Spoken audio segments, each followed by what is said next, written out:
Olá, meninos, como vocês estão? Eu espero que todos vocês estejam bem. Vamos estudar? Vamos estudar as estruturas das palavras. Vamos, primeiro ano?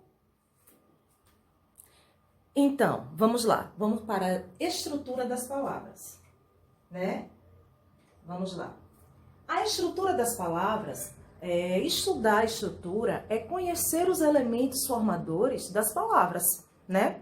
Assim como compreendemos, né? Compreendemos melhor o significado de cada uma delas, certo? Ó, presta atenção. Vamos observar os exemplos. Observe que eu tenho aí 4 imagens, né? Observe que eu tenho aí artista, brincamos, chaleira e cachorrinhas. Observe que eu separei de uma maneira diferenciada. Vamos aprender essa maneira diferenciada?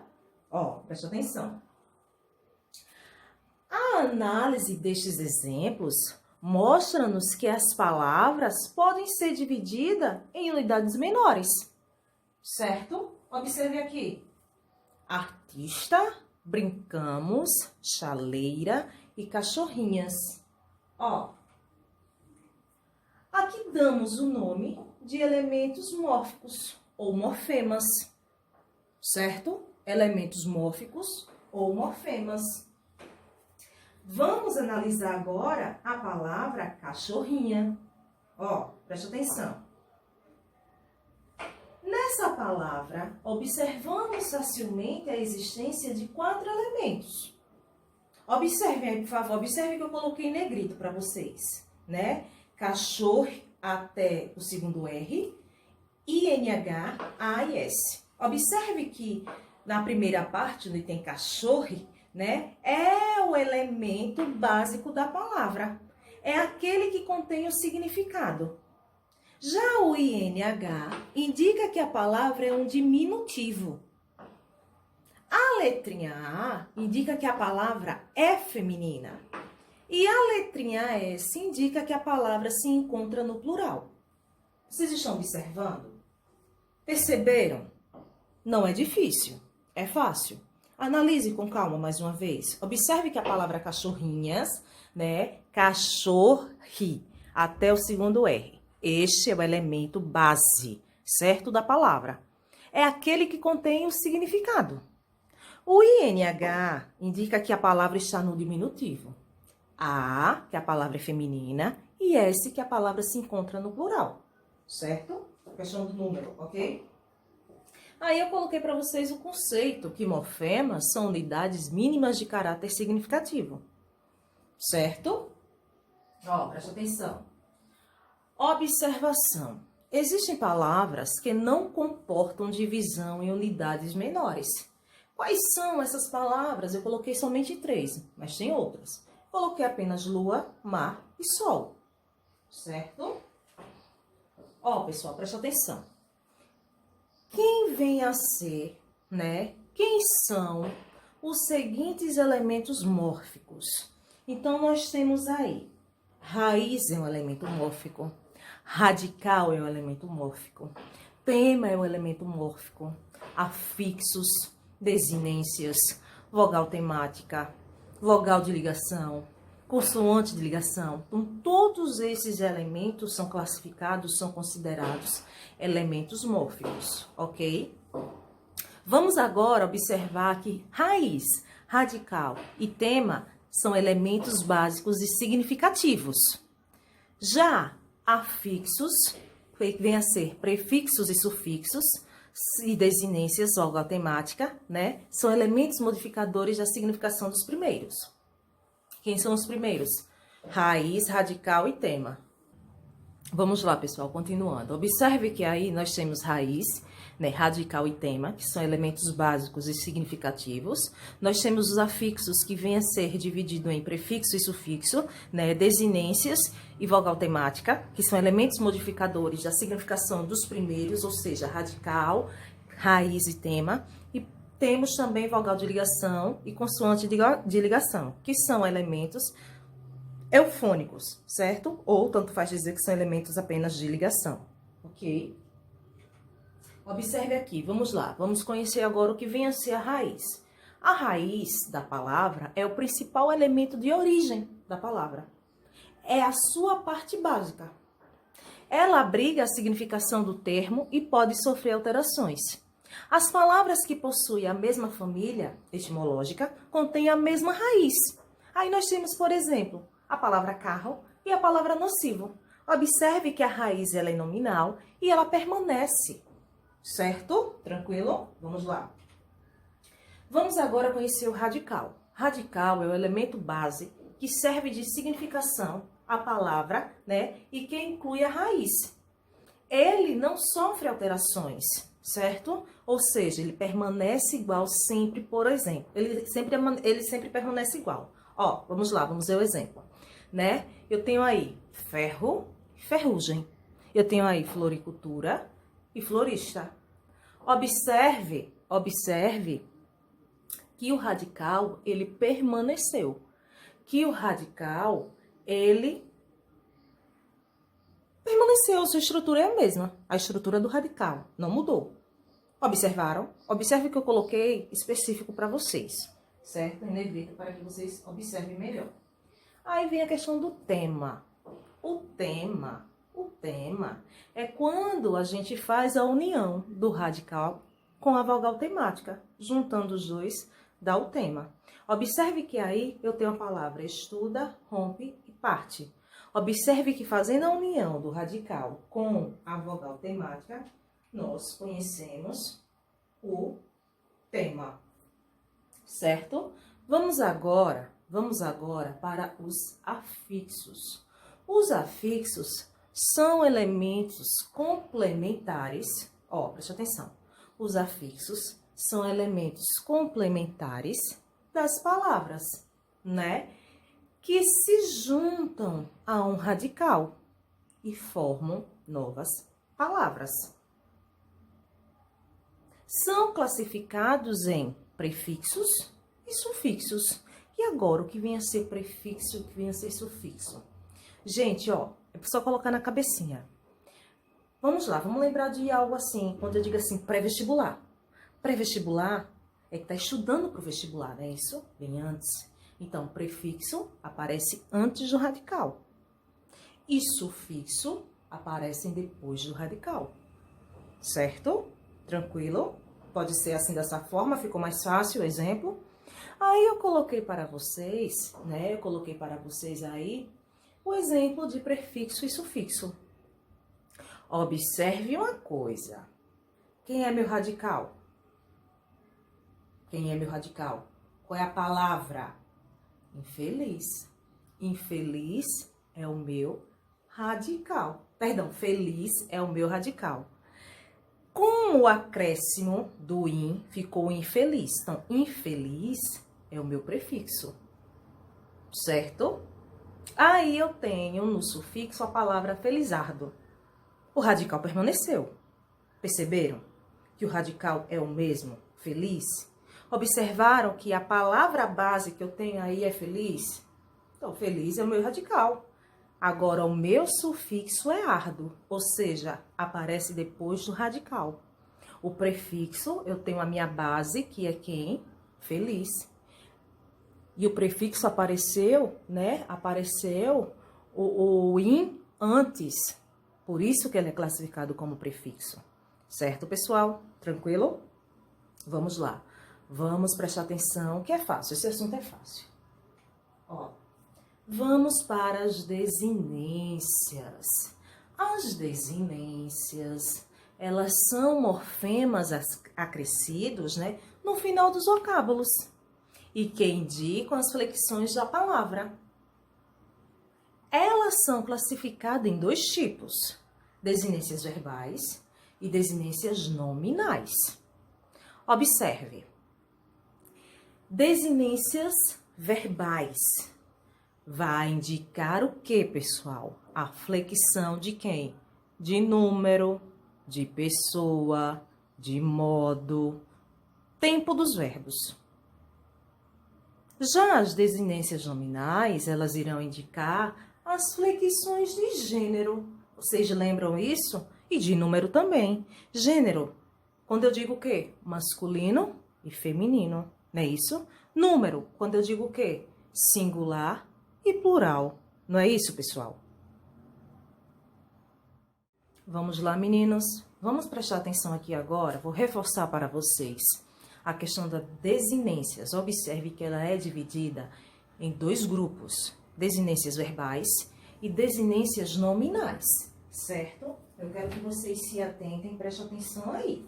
Observe que o grupo das desinências verbais, o que é que vai acontecer? Irá indicar a flexão de número, de pessoa, modo e tempo. De quem isso? Dos verbos, ok? E logo em seguida, vem as nominais. Vai indicar as flexões de gênero e número, reforçando masculino e feminino para gênero, singular e plural para o número, certo?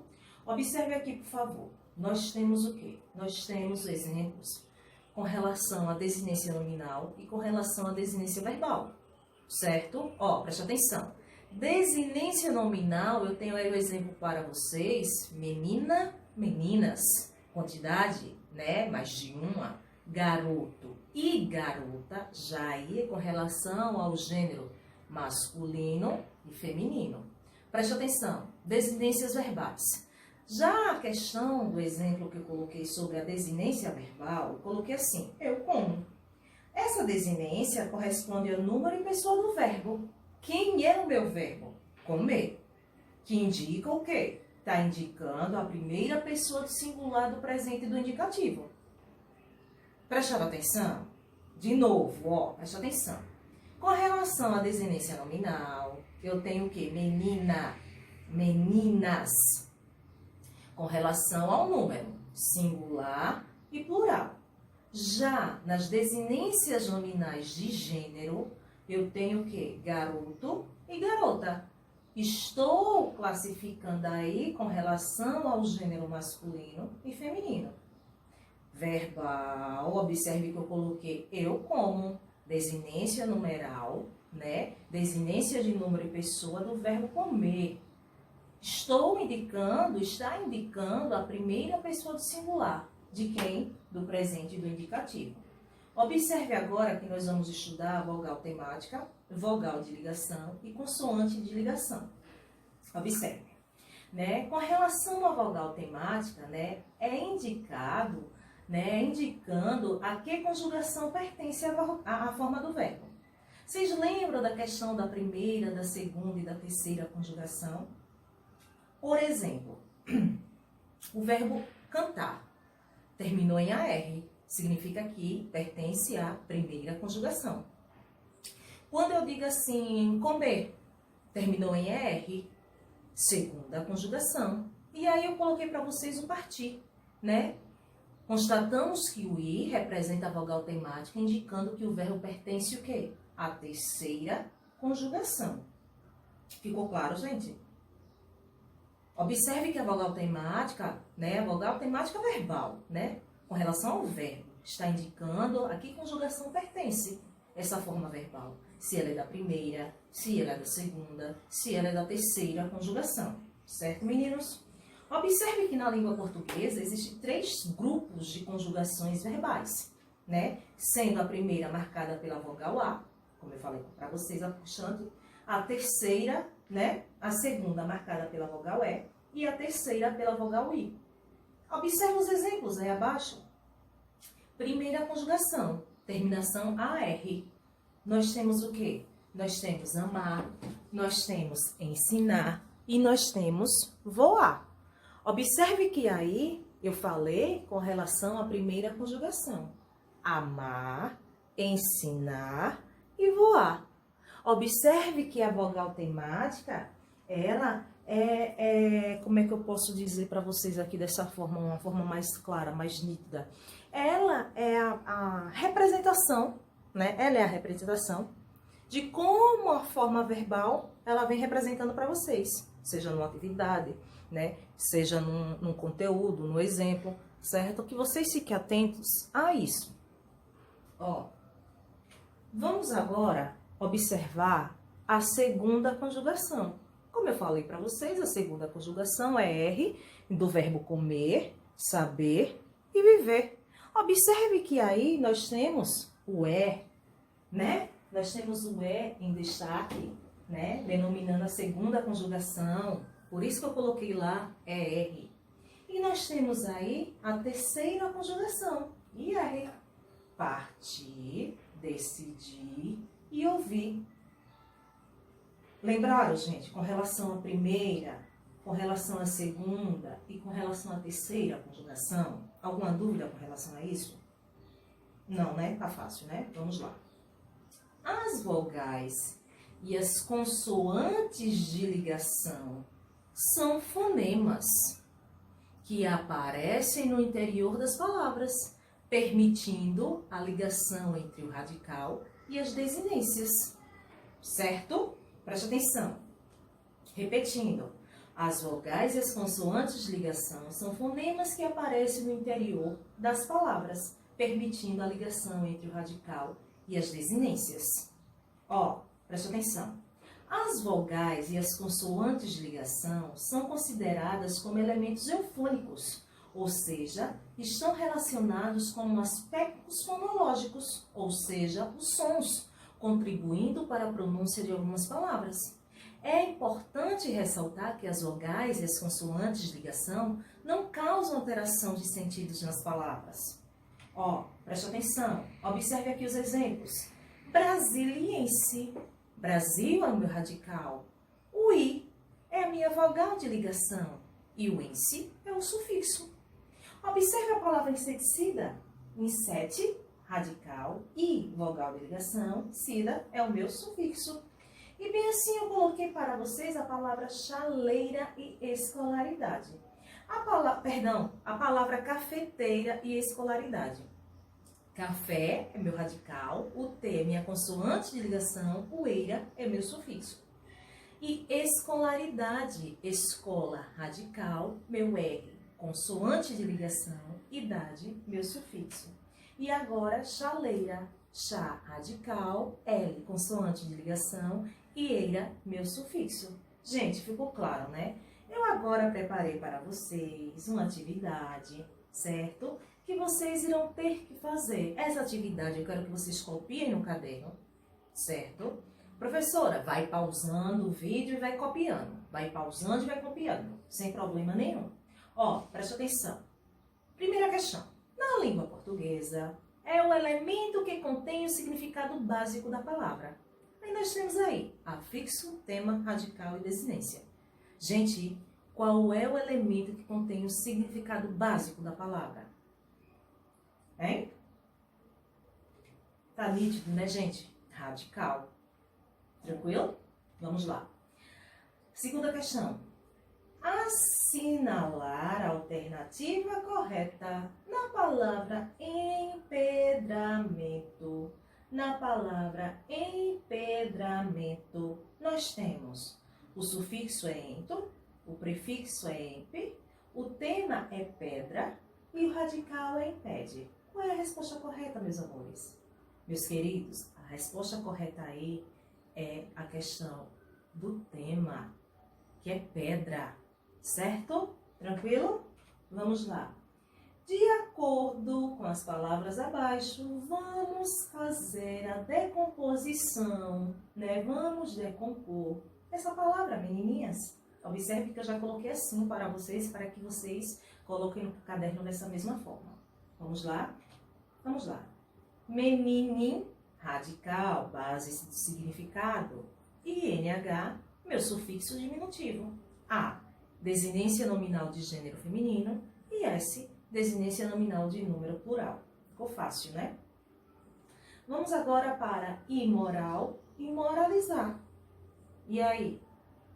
Até vocês falando, né? Vocês conseguem, não é isso? Vamos lá? Anotem aí. Em seguida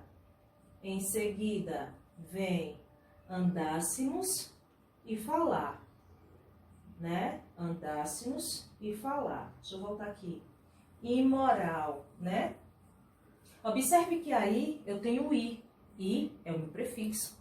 Moral é meu radical, né? Observe que na letra C eu tenho moral, radical. Isá, meu sufixo. Eu dei resposta. Vamos para andássemos e falar. Ande, radical. Eu tenho minha vogal temática da primeira conjugação. O SSE, desinência modo temporal de tempo imperfeito, modo subjuntivo. E o MOS, desinência de número pessoal, a primeira pessoa plural, certo? E falar, até a letra L eu tenho meu radical, A, minha vogal temática, e meu R, minha desinência de infinitivo. E vamos agora para a última letrinha, paulada. Eu tenho pau, radical, L, consoante de ligação, e ada, meu sufixo. Vocês observaram? Então, o que é que eu quero que vocês façam? Vocês irão pausando o vídeo para que vocês compreendam e coloquem no caderno e vão exercitar. Espero que vocês tenham gostado desse vídeo. É treinar, é exercitar. Põe essa atividade no caderno. Depois eu vou analisar, verificar caderno por caderno. Fiquem com Deus e até a próxima. Tchau, tchau.